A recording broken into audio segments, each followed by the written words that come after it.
Bo día, coa intención de achegar o que se fala nos plenos á cidadanía, pois estamos elaborando unha serie de vídeos e este vídeo visa pois resumir ou sintetizar os puntos de maior importancia que se tocaron no último pleno ordinario que se celebrou pois neste mes de xaneiro en Chantada.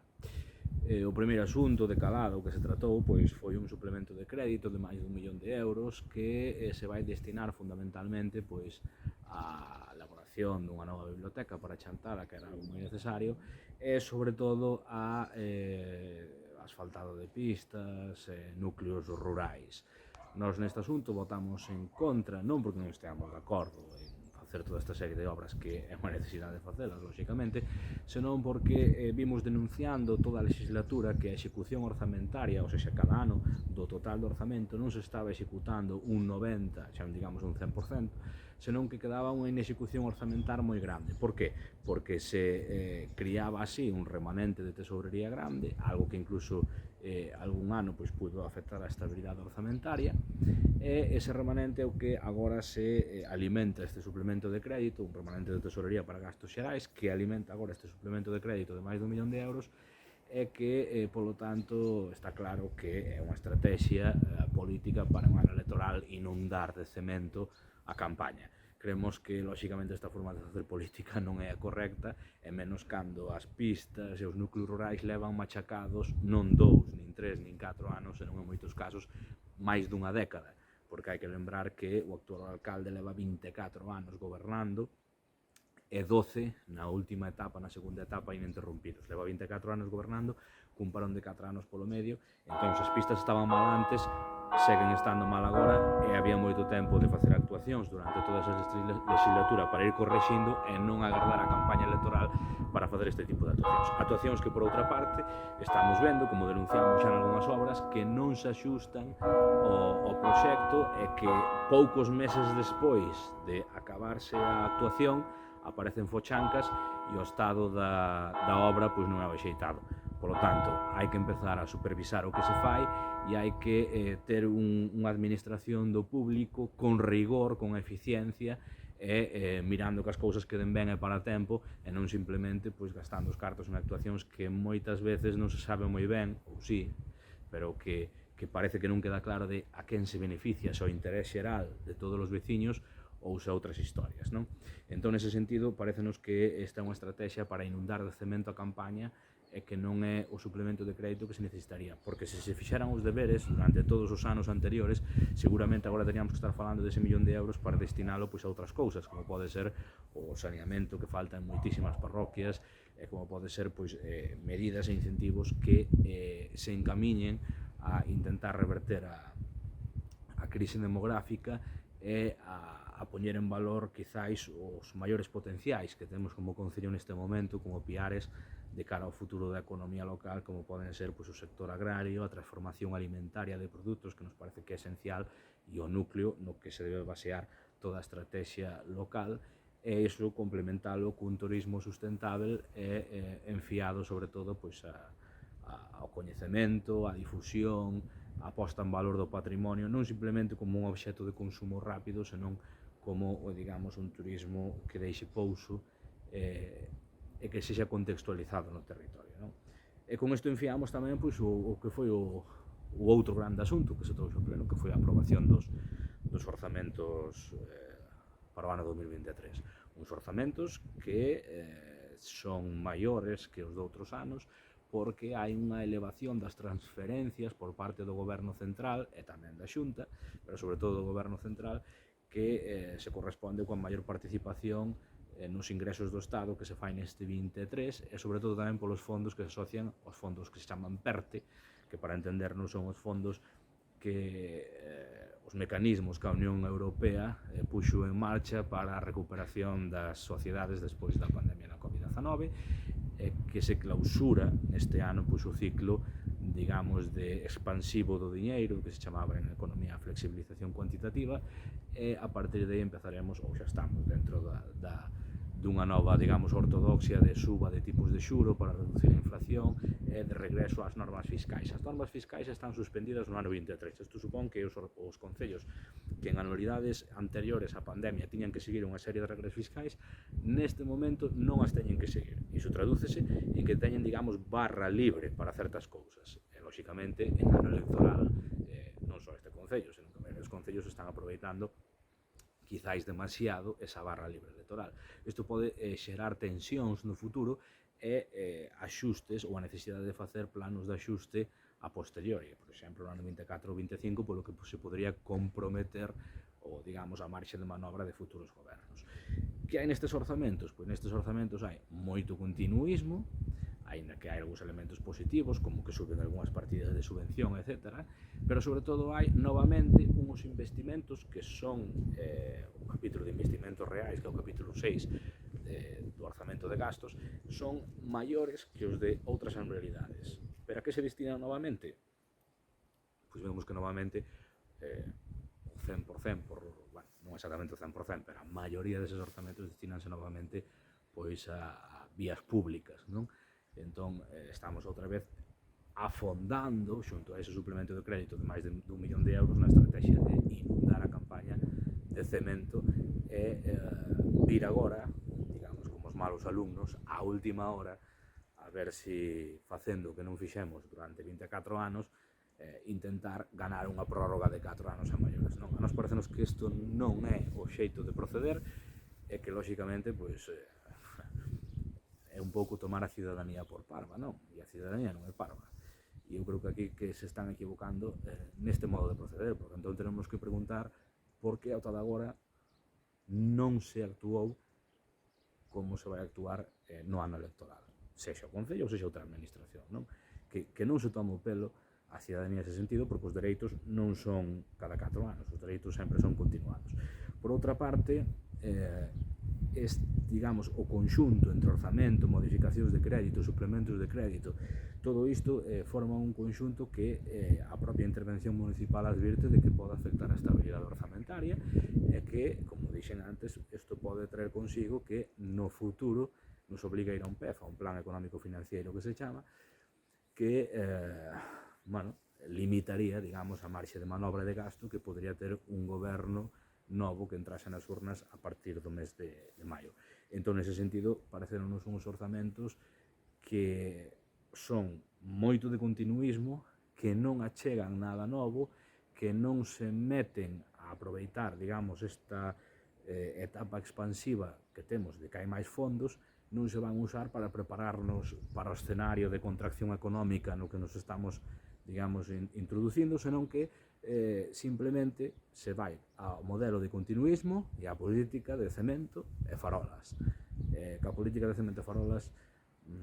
teremos máis do mesmo, pero lóxicamente non imos ter máis dinamismo, nin imos frenar a demotanasia e a caída demográfica evidente que temos en Chantada, porque este 2023, infelizmente, seguramente sexa o último ano que esteamos por riba dos 8.000 habitantes, porque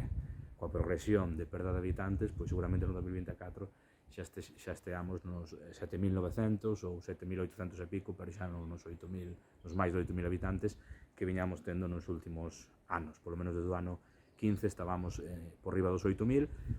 e eso xa non vai pasar a partir do ano próximo. Un terceiro gran asunto que veo este pleno foi a aprobación da relación de postos de traballo. Unha relación de postos de traballo é un documento que inclúe todos os postos laborais que hai nun concello, as funcións asociadas a eses postos e os salarios que se deben percibir por a realización dese traballo. Estamos falando de prazas, non de persoas. Esa é unha relación de postos de traballo. Ben, pois o Concello de Chantada, dentro dun contexto de estabilización de emprego que digamos, a secuencia a Unión Europea di que non pode haber por riba do 8% pois emprego público, digamos, en precario. O Estado ten un 20%, a Xunta ten un 30% e o Concello de Chantada está moi por riba do 50%. Iso significa que máis da metade da plantilla do Concello de Chantada non formaba parte, digamos, do Concello por un proceso ordinario de unha oposición e da entrada que, digamos, que marcaba a lei, senón que durante décadas o que se fixo foi conformar unha plantilla mediante unha mediante sucesivas contratacións en fraude da lei. O gran responsable, digamos, do desaguisado que temos actualmente montado novamente é quen leva 24 anos gobernando. Unha xestión catastrófica que se traduce en que agora temos, lóxicamente, pois unha estabilización de emprego que afecta a moitísimas persoas e a moitísimas prazas, porque recordemos que isto é algo que se circunscribe a prazas, inda que, lóxicamente, esas prazas, na actualidade, pois, moitas delas teñen algunha persoa ocupándoas. Ben, dito isto, que se nos ofrece? Pois ofrecenos un documento feito por unha empresa que o equipo de goberno intentaba vendernos como que era algo, equipo de goberno, sí, moi equipo a veces non é, pero bueno, intentaba vendernos que era algo técnico feito por unha empresa e resulta que nós, analizando as relacións de postos de traballo de outros concellos, pois descubrimos que esa mesma empresa que fixo ese traballo en outros concellos ofrece en postos equivalentes, con funcións equivalentes, complementos e soldos completamente diferentes. Non, entón, aquí non hai nada de técnico, unha relación de postos de traballo remata por ser un documento político que se negocia cos sindicatos, que se negocia cos traballadores, e o que botamos en falta que en Chantada houve moi pouca negociación colectiva e moita negociación privativa. Porque de outra maneira non se pode explicar como persoas nun mesmo posto de traballo, por exemplo, auxiliares, non? Como un auxiliar cunha mesma categoría, cunhas mesmas funcións, pode haber pois, unha oscilación de varios miles de euros entre o soldo dun e o soldo do outro. Se falamos de prazas e non de persoas. Non hai explicación. Ou como se pode explicar que mentres que os soldos que xa eran máis elevados sustancialmente suben máis en relación con outros concellos e os soldos daquelas persoas, pois, por exemplo, a praza de Ómix ou incluso as prazas do CIM ou as prazas dos servicios sociais ou os auxiliares de mantemento, como pode ser que en todas esas prazas que xa estaban nunha situación de maior precariedade e de menores soldos haxa unha diferencia baixa con outros concellos que fixeron este proceso hai anos? Só hai unha explicación, que novamente se malla e se castiga, digamos, aquelas persoas que xa estaban nunha situación peor de partida. E hai máis que para nós é o máis grave. Había 5 persoas, 5 prazas de limpadoras no concello de Chantada. Esas 5 prazas saíron publicadas no seu momento, desapareceron á última hora e deixouse a 5 persoas, digamos, fora da relación de postos de traballo, fora da estabilización de emprego e metidas nun proceso de privatización. Privatizouse o SAF, que nos vale, neste momento, máis de 900.000 euros cada ano. Privatizouse o servizo de limpeza. Privatizáronse as multas. As multas, hai unha empresa que leva un 20% de cada multa porque a xestiona. Non a xestiona o concello, xestiona unha empresa. Privatizáronse a redacción das ordenanzas. Non o goberno, ou como se lle queira chamar a isto, non son capaces nin de redactar unha ordenanza, senón que teñen que encargarlle a unha empresa que faga ese traballo.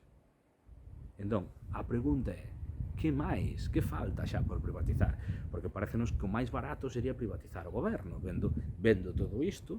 e que teñen que cada vez externalizar e privatizar maiores partes do goberno, non sabemos xa que vai ser o seguinte,